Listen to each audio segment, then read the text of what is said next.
ये जो time table तुम अपनी स्क्रीन पे देख रहे हो ना, ये कोई रैंडम टाइम टेबल नहीं है।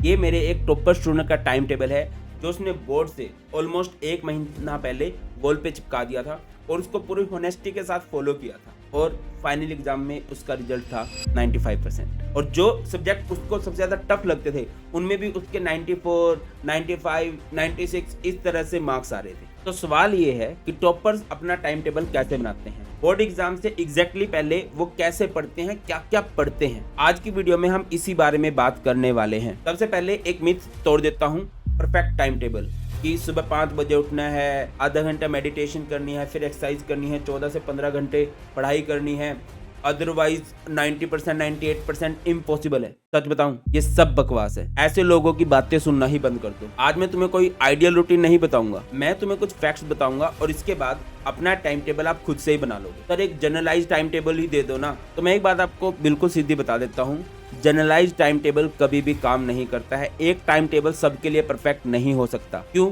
क्योंकि हर स्टूडेंट अलग है, हर स्टूडेंट की सिचुएशन अलग है, हर स्टूडेंट के पास टाइम अलग अलग होता है, किस टाइम वो फ्री होता है, घर के हालात कैसे हैं, हर स्टूडेंट के स्ट्रॉन्ग सब्जेक्ट, वीक सब्जेक्ट अलग अलग होते हैं। तो सिर्फ एक टाइम टेबल सब पे अप्लाई कैसे हो सकता है? हर किसी की एनर्जी, सिचुएशन अलग अलग होती है। तो भैया टाइम टेबल तो आपको खुद से ही बनाना पड़ेगा और इस वीडियो के 5-10 मिनट के बाद आप अपना टाइम टेबल खुद से ही बना लोगे। पहले कुछ बहुत इंपॉर्टेंट बातें समझ लो। Number 1 is sleep.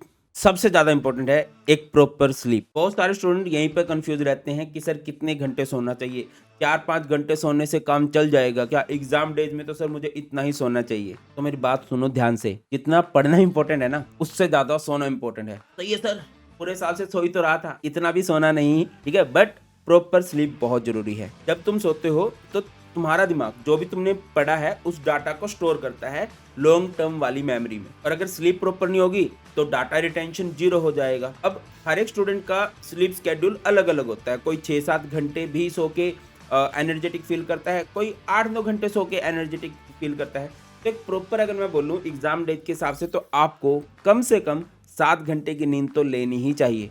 दूसरा बड़ा क्वेश्चन आता है कि सर कितने घंटे पढ़ना है? देखो इसका कोई फिक्स नंबर नहीं होता। मैं तुमसे पूछता हूँ, तुम कितने घंटे पढ़ सकते हो? 8 घंटे पढ़ सकते हो तो 8 घंटे पढ़ो। उसको 10 से 12 घंटे पुश कर सकते हो तो उसको 10 से 12 घंटे पुश करो। देखो मार्क्स अभी मैटर नहीं करते, अभी आपके एफर्ट्स मैटर करते हैं।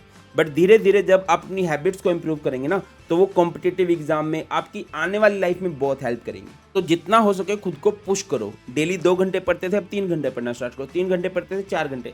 You are getting my point? तो इसको पुश करना है अपनी मैक्सिमम लिमिट्स तक। अब नेक्स्ट क्वेश्चन आता है कि एक सीटिंग में कितनी देर पढ़ना चाहिए? अब इसका भी कोई जनरल आंसर नहीं है, ये हर एक बच्चे का अलग अलग है। अगर आप 2 घंटे एक सीटिंग में पढ़ सकते हो तो 2 घंटे पढ़ो। अगर नहीं पढ़ सकते हो 30 मिनट की एक सीटिंग लगाओ, फिर 5-10 मिनट का ब्रेक लो, फिर 30 मिनट की एक सीटिंग लगाओ, फिर 5-10 मिनट का ब्रेक लो और उसको धीरे धीरे बढ़ाते चलो। अपने सीटिंग टाइम को बढ़ाओ, क्योंकि बोर्ड एग्जाम में आपको 3 घंटे एक ही सीटिंग में बैठना है। एकदम से ये नहीं होगा, बट धीरे धीरे एफर्ट्स लगाओगे तो ये हो जाएगा। नेक्स्ट बहुत इंपॉर्टेंट बात है बॉडी क्लॉक। अगर तुम रात को पढ़ते हो तो बहुत बढ़िया है। मैं खुद अपने मोस्टली काम रात को करता हूँ आइसोलेटेड, और मेरे बहुत सारे स्टूडेंट्स रात को पढ़ते हैं। बट एक चीज का ध्यान रखो कि 10 से 1 के बीच में आपकी मैक्सिमम एफिशिएंसी होनी चाहिए, मैक्सिमम आउटपुट होनी चाहिए। बिकॉज बोर्ड एग्जाम आप उसी टाइम दोगे। बहुत सारे बच्चे बोलते हैं कि सर जब हम घर पे पढ़ते हैं या जब सेंटर पे पढ़ते हैं तो क्वेश्चंस हो रहे होते हैं, बट जैसे एग्जाम हॉल में जाते हैं तो हमसे क्वेश्चन नहीं होते। इसका मेन रीजन ये होता है कि आपने अपने माइंड को 10 से 1 के बीच में मैक्सिमम आउटपुट देने के लिए ट्रेन ही नहीं किया। तो कुछ भी हो जाए, अब से जब भी आप सैंपल पेपर लगाओगे, प्रीवियस ईयर क्वेश्चन लगाओगे, तो कोशिश करो एक शांत जगह पर बैठ के 10 से 1 के बीच में लगाया करो sample paper, NCERT question, previous year question. अब आते हैं मेन पार्ट पे, टाइम टेबल कैसे बनाएं। देखो टाइम टेबल बनाने के लिए 5 स्टेप्स को फॉलो करो। Step 1 self analysis. सबसे पहले खुद को लिए होनेस्ट रहो यार, सबसे जरूरी ये है ना। खुद को चीट मत करो। खुद को देखो कि आपके कौन से सब्जेक्ट स्ट्रॉन्ग है, कौन से सब्जेक्ट वीक है। एक स्पेसिफिक सब्जेक्ट में कौन से टॉपिक स्ट्रॉन्ग है, कौन से टॉपिक वीक है। जो भी आप प्री बोर्ड दे के हटे हो, जो भी आपके स्कूल के एग्जाम थे, तो ये चेक करो कि कहाँ पर आपकी सिली मिस्टेक्स हुई हैं, कहाँ पर आपकी बड़ी मिस्टेक्स हुई हैं, कहाँ पर बहुत ज़्यादा इंप्रूवमेंट की जरूरत है, कहाँ पर थोड़ी इंप्रूवमेंट से भी हो जाएगा। कहाँ पर क्या आपको न्यूमेरिकल्स में ज़्यादा दिक्कत आ रही है, क्या आपको रिएक्शंस में ज़्यादा दिक्कत आ रही है।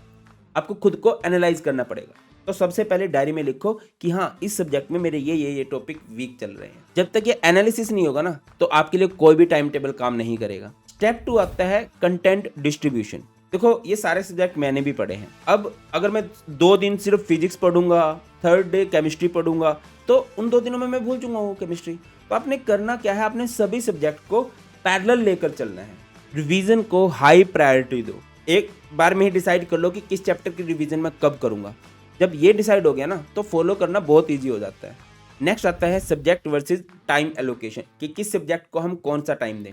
अगेन ये भी तुम पे डिपेंड करता है। अब ये देखो कि आपको कौन सा सब्जेक्ट सबसे मुश्किल लगता है। मैं अपनी बात करूं, मुझे फिजिक्स बहुत मुश्किल लगता था, अभी भी लगता है। तो जो भी आपको टफ लगता है ना सब्जेक्ट, उसके लिए सुबह वाला टाइम दो। मैं कई बार बोलता हूँ गोल्डन आवर रूल को फॉलो करो, कि जब आप सुबह उठते हो बिल्कुल माइंड फ्रेश होता है, कोई नया डाटा नहीं गया होता। जब जो भी डाटा आप पढ़ते हो वो लॉन्ग टर्म वाली मेमोरी में सेव होता है। तो जो भी सब्जेक्ट आपको सबसे डिफिकल्ट लगता है, आप उसको उठने के जस्ट बाद पढ़ो, ठीक है। और फिर चीजें आपको इजी लगने लगेंगी। कभी भी हैवी लंच के बाद न्यूमेरिकल्स वगैरह सोल्व मत किया करो, क्योंकि न्यूमेरिकल्स मैथ्स ये नींद लेके आते हैं, ठीक है। जब आप हैवी लंच कर लेते हो, जो आफ्टरनून में जब थोड़ा स्लीपी फील करो, तो कोशिश किया करो थ्योरेटिकल सब्जेक्ट जैसे केमिस्ट्री हो गया, किसी के पास बायो है तो उनको पढ़ो। स्टेप 4 पे आते हैं topper versus average student. Topper और एक एवरेज स्टूडेंट में मेन डिफरेंस क्या है? टाइम टेबल तो दोनों बनाते हैं, मेन डिफरेंस ये है कि कौन उस टाइम टेबल को ऑनेस्टली फॉलो करता है। बोर्ड तक फुल डिसिप्लिन चाहिए भाई।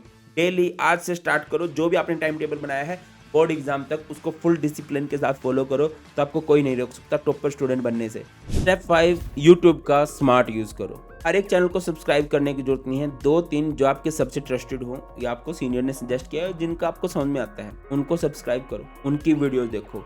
हर एक चैनल को सब्सक्राइब करके रखोगे, रैंडम आपको नोटिफिकेशन आएंगी एंड वो आपको डिस्ट्रैक्ट करेंगी। एंड जो वीडियोस होती है ना, वो अपने फ्री टाइम में देखा करो। बेटा आपकी सेल्फ स्टडी बहुत मैटर करती है। जब आप सेल्फ स्टडी कर रहे हो तब आप वीडियोस मत देखा करो। वीडियोस सिर्फ तभी देखनी है जब आपके पास फ्री टाइम है, या जब आपको लग रहा है कि इस स्पेसिफिक टॉपिक में मुझे डाउट आ गया, चलो अब मैं इसको देख लेता हूँ। और ये है मेरे टॉपर स्टूडेंट का एक्चुअल टाइम टेबल।